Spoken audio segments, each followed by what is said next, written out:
महाराष्ट्राच्या आधुनिक औरंग्याचा वाढदिवस. ज्या औरंग्याने स्वतःच्या आई वडिलांना पण सोडलं नाही, स्वतःच्या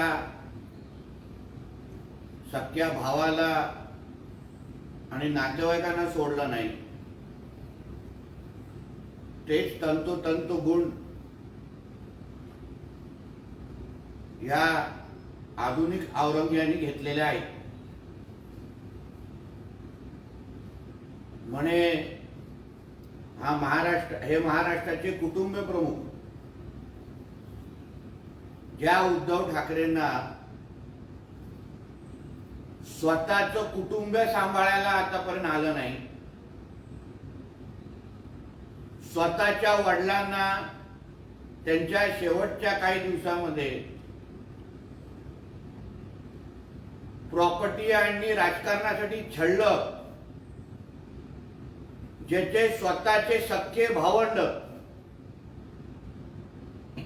आज त्याचा चेहरा बघायला पाहत नाही. बाळासाहेबांची प्रॉपर्टी हडपण्याच्या नावाने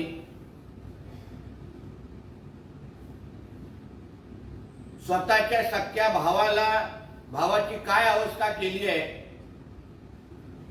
हे कोर्टामध्ये चाललेल्या केस नंतर आपल्याला कळेल. चुलत भावाला जाहीर पद्धतीने हिणवणारा हा महाराष्ट्राचा कुटुंब प्रमुख कधीच होऊ शकत नाही.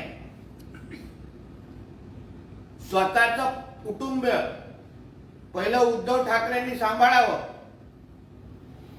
दोन्ही मुलं वाया गेलेली आहेत. एकावर महिलेला अत्याचार आणि छळण्याचा आणि बलात्काराचे आरोप आहेत,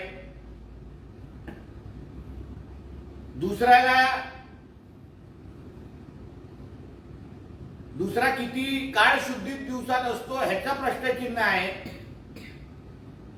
म्हणून जो स्वतःचं कुटुंब हाताळू शकत नाही, सांभाळू शकत नाही, राखू शकत नाही, तो महाराष्ट्राचा कुटुंब प्रमुख कसा होईल ह्याचं उत्तर जरा संजय राजाराम राऊत आणि ह्यांच्या उद्धव ठाकरेच्या समर्थकांनी द्यावं. अशा आधुनिक औरंग्या जो आज महाराष्ट्रातल्या हिंदू समाजाच्या विरुद्ध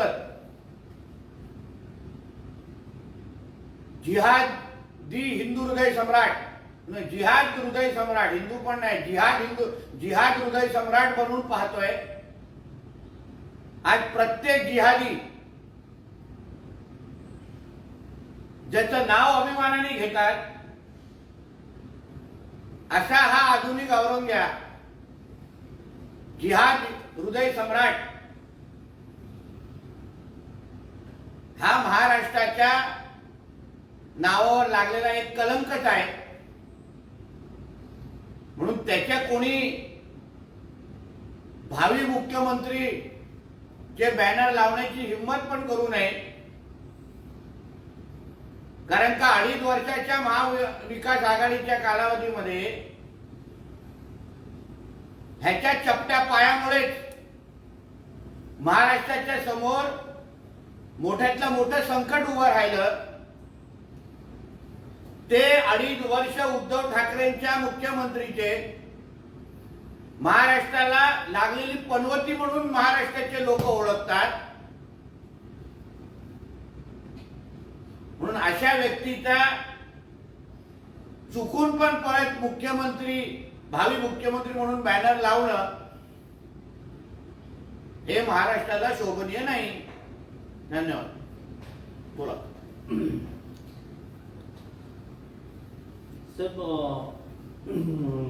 अमित शहा यांच्या टीकेला एका उत्तर देताना शरद पवारांनी असं म्हटलंय की सुप्रीम कोर्टाने तडीपार केलेला माणूस देशाचा गृहमंत्री. मी त्या मोठ्या लोकांच्या विषयामध्ये बोलू इच्छित नाही. उद्धव ठाकरे मुख्यमंत्री होणार ही लोकभावना आहे असं संजय राऊत म्हणतायत. मातोश्रीची भावना ही म्हणजे महाराष्ट्राची लोकभावना नाही, आणि ते पण मातोश्रीच्या 3ऱ्या माळ्याची ती भावना आहे. त्याला तुम्ही लोकभावना म्हणू शकत नाही. आमच्या आदरणीय देवेंद्र फडणवीसजींना पावसाळ्यात उगवलेली छत्री बोलण्या अगोदर हा संजय राजाराम राऊत पावसाळ्यात जे गंबूट घालतात, जे प्रत्येक जण पायात टाकून सगळीकडे चिखलामध्ये फिरतात,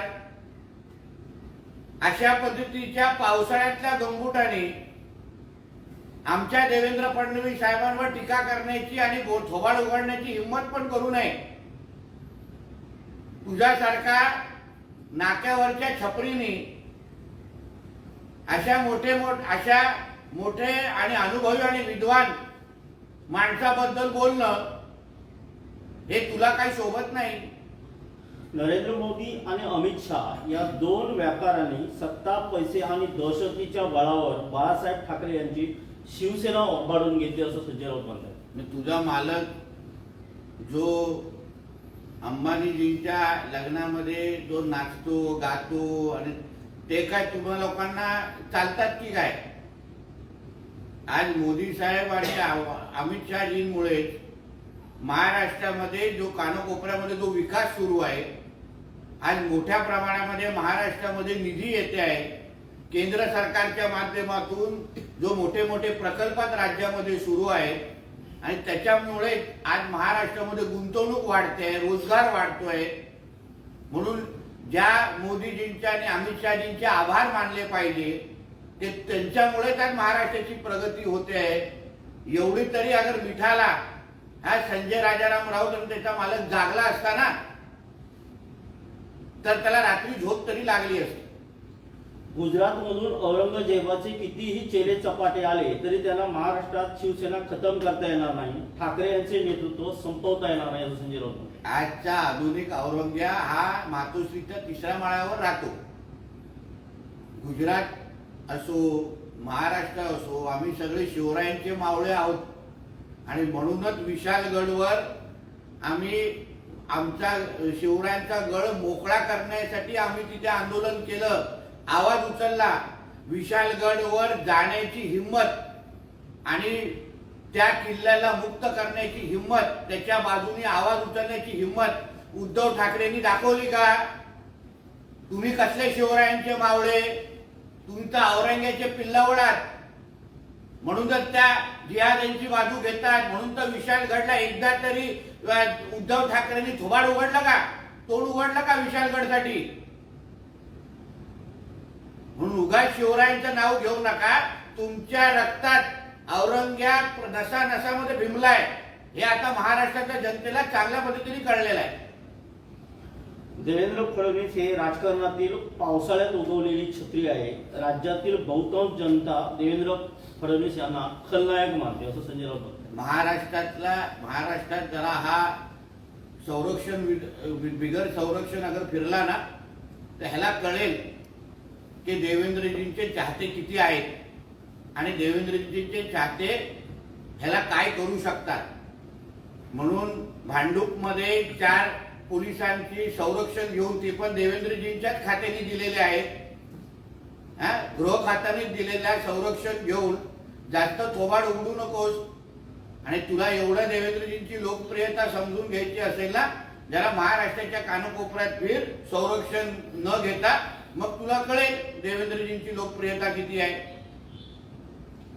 देवेंद्र फडणवीस आणि त्यांच्या लोकांनी जी महाराष्ट्रात घाण केली आहे, अस्वच्छता केली, ती आम्हाला साफ करावी लागेल असं संजय राऊत. ऑक्टोबरला महाविकास आघाडीची उरली सुरली घाण हे देवेंद्रजींच्याच नेतृत्वाखाली आम्ही साफ करणार आहोत. महाराष्ट्रामध्ये पेस्ट कंट्रोलची मोहीम आम्ही राबवणार आहोत. हे जे काय उगाच मच्छर आणि किडे हे महाविकास आघाडीचे पुढे जे राज्यामध्ये जे फिरतायत ना, ह्यांना आता देवेंद्रजींच्या नेतृत्वाखाली पेस्ट कंट्रोलच्या नावाने महाराष्ट्र आम्ही साफ करून देणार आहोत. शिंदेनी 3 ते 4 हजार कोटी खर्चून शिवसेनेतील नेते विकत घेतले असा संजय राऊतांचा आरोप आहे. काय अशा पद्धतीचे बेछूट आरोप पहिलं पत्रकारांच्या समोर करायचे आणि मग कोर्टामध्ये केस केल्यानंतर माफी मागायची, ही संजय राजाराम राऊतची आता सवय झालेली आहे.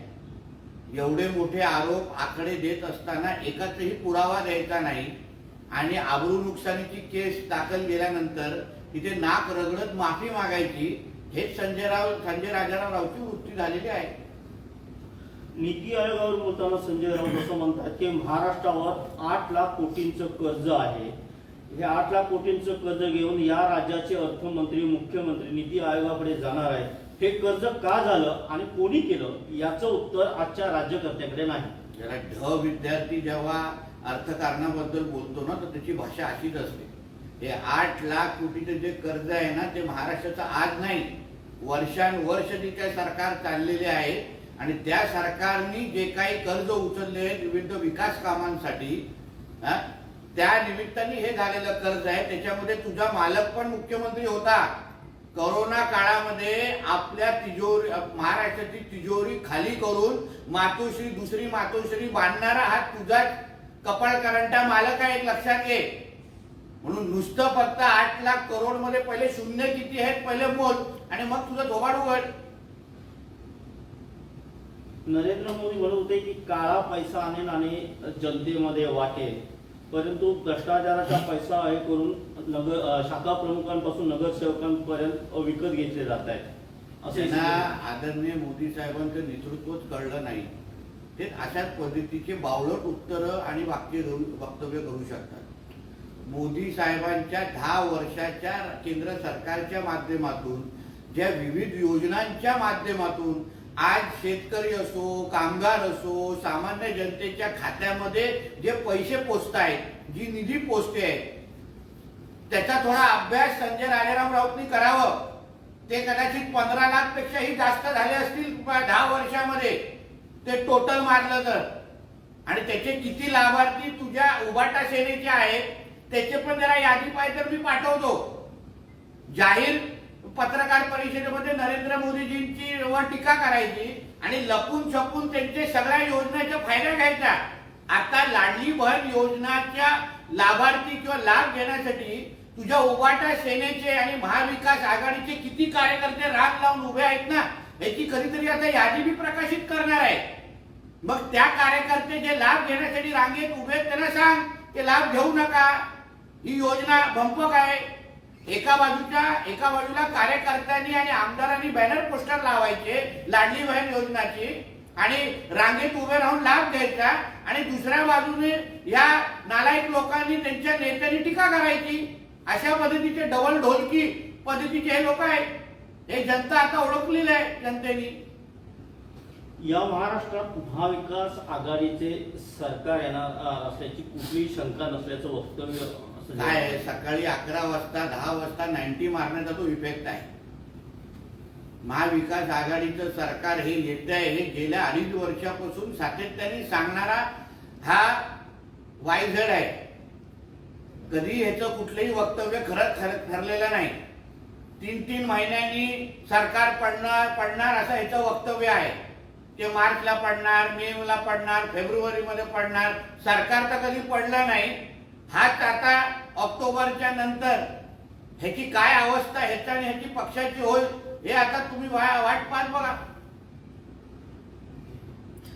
सर, राज ठाकरे यांनी त्या दिवशीच्या भाषणामध्ये असं म्हटलंय की हिंदूंमध्ये जी दहन करण्याची जी प्रक्रिया आहे, अंत्यसंस्कार करण्याची प्रक्रिया आहे ती बदलली पाहिजे, कारण खूप वृक्षतोड होते आणि त्यासाठी आता इलेक्ट्रिक वीज दाहिनीचा वापर करावा असं त्यांचं म्हणणं आहे. काय सगळेच सल्ले आणि सगळ्याच सूचना या हिंदू समाजालाच का दिल्या जातात हा माझा मूळ प्रश्न आहे.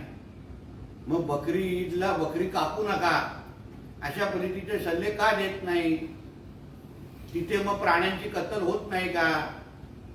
मग सगळेच सल्ले मला राजसाहेबांना एक प्रखर हिंदुत्ववादी नेते आहेत, त्यांना मला विनंती करायची आहे की हिंदू समाजामध्ये वर्षानुवर्ष चालू असलेल्या ज्या प्रथा परंपरा आहेत त्याला कोणीही हात लावता कामा नाही. पण त्याचबरोबर जे बकरी ईदला बकरी कापली जाते किंवा मोहरमला विविध प्राण्यांवर छळ केला जातो, मग घोडे असतील विविध प्राण्यांवर अक्षरशः त्यांना रक्तबंबाळ केलं जातं, याचे व्हिडिओ आमच्याकडे आहेत मोहरमचे, ते बंद करण्यासाठी आपण हिंदुत्ववादी विचाराचे सगळे कार्यकर्त्यांनी नेत्यांनी आवाज उचलला पाहिजे अशी मागणी आम्ही राज साहेबांकडे करीन. आणि असं आवाहन त्यांना करीन. साहेब, लाडली बहीण योजनेसाठी आपण एक अभिनव कल्पना आपल्या मतदारसंघात राबवण्याची चर्चा आहे. देवगडमध्ये एक खास विशेष करून त्या योजनेचा आपण आवाहन केलंय. नेमकी ती योजना काय? माझ्या कणकोली देवगड वैभववाडी मतदारसंघामध्ये मला लाडली बहीण योजना ही 100% लाभार्थींपर्यंत पोहोचवायची आणि ह्याचसाठी मी माझ्या तिन्ही तालुक्यांच्या सरपंचांना मी असं आवाहन दिलेलं आहे, किंबहुना त्यांच्यासाठी घोषणा केलेली आहे की जो सरपंच आपल्या गावामध्ये ह्या योजनेचे जास्तीत जास्त लाभार्थी वाढवेल किंवा करेल आणि जेव्हा ती फायनल यादी प्रांतांच्या माध्यमातून आमच्यापर्यंत येईल, त्या माझ्या मतदारसंघातल्या प्रत्येक तालुक्यातल्या पहिल्या 1, 2, 3 क्रमांकाच्या गावांना मी बक्षीस जाहीर केलेलं आहे. पहिलं बक्षीस आहे 25 लाखाची विकास निधी, दुसरं बक्षीस आहे 15 लाखाची विकास निधी आणि तिसरं बक्षीस आहे 10 लाखाची विकास निधी. जो सरपंच आपल्या गावामध्ये ही योजना 100% राबवेल, दुसऱ्या क्रमांकावर राबवेल, त्यांनी ह्या पद्धतीची विकास निधी माझ्याकडून घेऊन जावावी.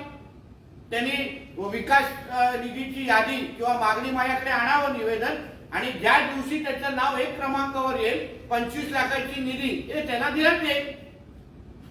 कुठल्याही परिस्थितीमध्ये आमच्या सरपंचांना जे सहकार्य पाहिजे, जे त्यांना मनोबल वाढवायचं आहे, जे त्यांना मदत करायची आहे आणि तुम्ही ही स्पर्धा जिंका आणि जिंकल्यावर अशा पद्धतीचं बक्षीस घेऊन जा, अशा पद्धतीचं प्रोत्साहन देण्याचा माझा प्रयत्न आहे. साहेब, मनोज जरांगेंचा बोलविता धनी वेगळा असं राणे साहेब काल बोलले आणि त्यांची ताकदच वेगळी आहे, वेगळी कारणे असताना त्यांच्यामध्ये अदृश्य शक्ती काम करते असं राणे साहेब काल बोलले. राणे साहेब महाराष्ट्राचे आणि देशाचे एक अनुभवी नेते आहेत. मराठा समाजाला आरक्षण देण्यामध्ये राणे साहेबांची फार महत्वाची भूमिका राहिलेली आहे.